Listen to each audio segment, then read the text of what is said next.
ఛానలుకి స్వాగతం. పోలీస్ వర్గం పూజా విధానం అంటే చాలా మందికి తెలిసినా చిన్న చిన్న డౌట్స్ చాలా మందికి ఉంటాయి. 31, 33, 35 ఒత్తులు ఎందుకు వేసుకోవాలి? అసలు ఎన్ని ఒత్తులు వేసుకోవాలి? తులసి కోట లేకుంటే ఏం చేయాలి? అరటి దుప్ప దొరకకపోతే ఈరోజు నాన్ వెజ్ తినవచ్చా? ఇలా చాలా రకాల అనుమానాలు ప్రతి ఒక్కరిలో ఉంటాయి. అయితే మీకున్న డౌట్స్ ని క్లియర్ చేసుకోవాలి అనుకుంటే వీడియోని ఎక్కడా కూడా స్కిప్ చేయకుండా ఎండింగ్ వరకు ఖచ్చితంగా చూడండి. అలాగే ఇదివరకు మా ఛానల్ని సబ్స్క్రైబ్ చేసుకోనట్లయితే సబ్స్క్రైబ్ చేసుకోండి.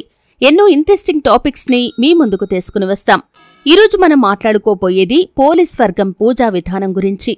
ఎవరికీ అర్థం కాని చిన్న చిన్న సందేహాలు ఈ వీడియోలో నేను క్లీన్గా చెప్పబోతున్నాను. ముందుగా చాలా మందికి ఉండే డౌట్ ఏంటంటే ఈ పోలీస్ వర్గం అంటే ఏంటి? చాలా సింపుల్గా చెప్పాలంటే పోలీస్ వర్గం అనేది కార్తీక మాసంలో చేసుకునే ఒక పవిత్ర పూజ. ఇది భగవంతుని, ముఖ్యంగా తులసీదేవి, విష్ణుమూర్తి మరియు పితృదేవతలు అందరికీ శ్రద్ధతో చేసే పూజ. ఇది సాధారణంగా కార్తీక మాసం చివరి రోజుల్లో చేస్తారు. ఈరోజు మనం పూజ చేస్తే మన పాపాలు క్షమించబడతాయని, మన తల్లిదండ్రులు, పూర్వజులు స్వర్గానికి చేరుకుంటారని పురాణాల్లో చెప్పబడింది. ఈ కారణంగానే అందరూ దీన్ని పోలీస్ వర్గం అంటారు. అంటే మనవళ్ల పోలిన స్వర్గం, మన పుణ్యంతో మన పూర్వీకులు పొందే స్వర్గం. పోలీస్ వర్గం పూజలో ఉపయోగించే వస్తువులు చాలా ముఖ్యమైనవి. పోలీస్ వర్గం పూజకి తులసి ఆకులు, తులసి కోట లేదా తులసి మడకం, అరటి దొప్ప అంటే అరటి మొక్క పండు దొప్ప, దీపం, గంధం, పుష్పాలు, నైవేద్యం, అక్షతలు, కొబ్బరి, పాలు లేదా పంచామృతం, బెల్లం, నెయ్యి, పప్పు వంటివి పిండి పోలీలు. పోలీస్ వర్గం అనే పేరు కూడా ఇక్కనుండే వచ్చింది. అలాగే పూజ చేసే విధానాన్ని కనుక చూస్తే ముందుగా స్నానం చేసి శుభ్రమైన దుస్తులు వేసుకోండి. పూజ ముందు మన మనసు కూడా చాలా పవిత్రంగా ఉండాలి. కొందరు అరుస్తూ, కేకలు వేస్తూ, ఇంట్లో వ్యక్తులతో గొడవ పడుతూ పూజలు చేస్తూ ఉంటారు. ఈ విధంగా చేసే పూజకు ఎటువంటి ఫలితం దక్కదు. ఎందుకంటే శ్రద్ధతో మనసు పెట్టి చేసే పూజనే భగవంతుడు ఆలకిస్తాడనే విషయాన్ని ప్రతి ఒక్కరూ గమనించాలి. తులసి కోట ముందు కూర్చోండి. తులసీదేవిని భగవంతుడి సాక్షిగా పూజించాలి. దీపం వెలిగించి గంధం, పుష్పాలు సమర్పించండి.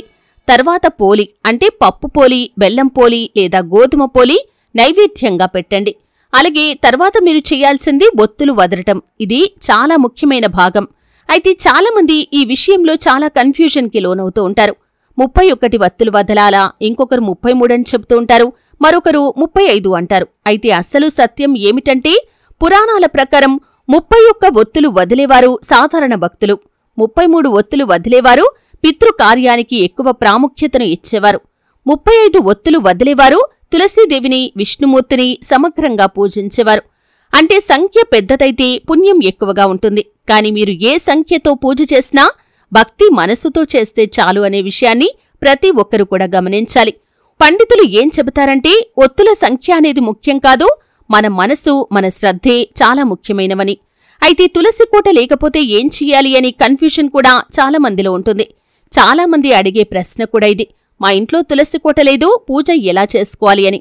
దీనికొక సింపుల్ సొల్యూషన్ కూడా ఉంది. మీరు తులసి ఆకులు తెచ్చుకొని ఒక చిన్న ప్లేట్లో కాని లేదా తోటలో కాని ఒక మూటలాగా పెట్టండి. దాన్ని తులసీదేవిగా భావించి పూజ చేయండి. మనసులో తులసీదేవి రూపం ఊహించుకొని పూజ చేస్తే మీకు తులసి కోటకి పూజ చేసినంత పుణ్యం ఖచ్చితంగా వస్తుంది. తులసి కోట లేకపోవటమనేది పాపం కాదు, భక్తి లేకపోవటమే పాపం అనే విషయాన్ని ప్రతి ఒక్కరూ గమనించాలి. అలాగే కొంతమందికి మరొక అనుమానం, అరటి దొప్ప లేకపోతే ఏం చేయాలి అని. ఇది చాలా ప్రాక్టికల్ డౌట్ కూడా. ఇప్పుడు పట్టణాల్లో అరటి మొక్క దొరక్కపోవచ్చు. అరటి దొప్ప అంటే పూజలో భూమి ప్రతీక, దానిపై తులసి కోట, దీపం ఉంచుతారు.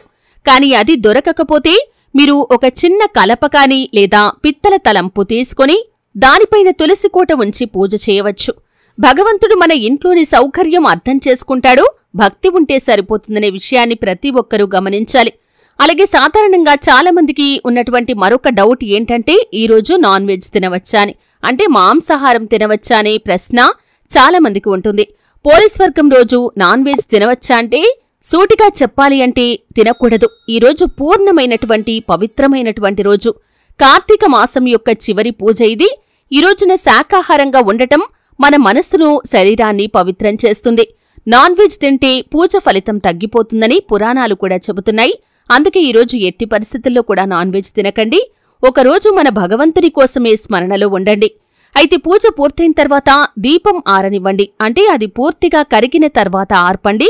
తులసి చుట్టూ 3 ప్రదక్షిణలు చేయండి. పంచామృతం లేదా పూజలో వాడిన నీరు కుటుంబంలోని అందరికీ తిలకంలాగా పెట్టండి. నైవేద్యంగా పెట్టిన పోలీలను కుటుంబంతో కలిసి పంచుకోండి. ఇది పోలీస్ వర్గం యొక్క పూర్తి ఫలితాన్ని మీకిస్తుంది. అయితే సాయంత్రం దీపం వెలిగించి తులసి దగ్గర ఓం నమో నారాయణాయ అనే మంత్రాన్ని 11 సార్లు జపించండి. పోలీ పూజ చేసిన తర్వాత పేదవారికి లేదా భక్తులకు ఆ పోలీలు పంచండి. తులసి చెట్టుకు నీరు పోసి తులసి పువ్వులు దేవుడికి సమర్పించండి. రాత్రి తులసి దగ్గర చిన్న దీపం వెలిగిస్తే పితృదేవతలు సంతోషిస్తారని కూడా పురాణాలు చెబుతున్నాయి. అలాగే మరో ముఖ్యమైన విషయం, పోలీస్ వర్గం రోజు పూజ ఏ సమయంలో చేసుకోవాలనే కన్ఫ్యూషన్ కూడా చాలా మందిలో ఉంటుంది. పోలీస్ వర్గం పండగ రోజున పూజ చేసే సమయం చాలా ముఖ్యమైంది. ఈ పూజను సాధారణంగా సాయంత్రం వేళ కాని లేదా రాత్రి మొదటి ప్రహారం అంటే సంధ్యాకాలంలో చేయటం శుభప్రదంగా భావిస్తారు. పూజ చేయటానికి ఉత్తమమైన సమయం వచ్చేసి సాయంత్రం 6 గంటల నుండి 8 గంటల మధ్య. ఇది అత్యంత శుభ సమయం. చంద్రోదయ సమయం తర్వాత కూడా కొంతమంది పూజ చేస్తారు. చంద్రుడి దర్శనం అయిన తర్వాత పూజ చేయటం మరింత మంగళకరమనే నమ్మకం కూడా ఉంది. సూర్యాస్తమయం తర్వాత 30 నిమిషాలలోపే పూజ మొదలు పెడితే కనుక మంచి ఫలితం వస్తుందని పెద్దలు చెబుతూ ఉంటారు.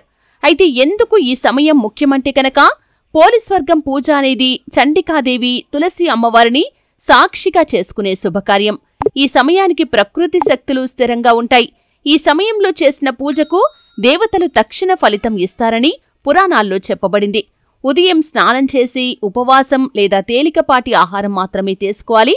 సాయంత్రం 5 గంటలకల్లా అన్ని ఏర్పాట్లు పూర్తి చేసుకుని 6 గంటలకు పూజ మొదలు పెట్టాలి. తులసి మొక్క దగ్గర దీపం వెలిగించి నైవేద్యం పెట్టి పూజ చేయాలి.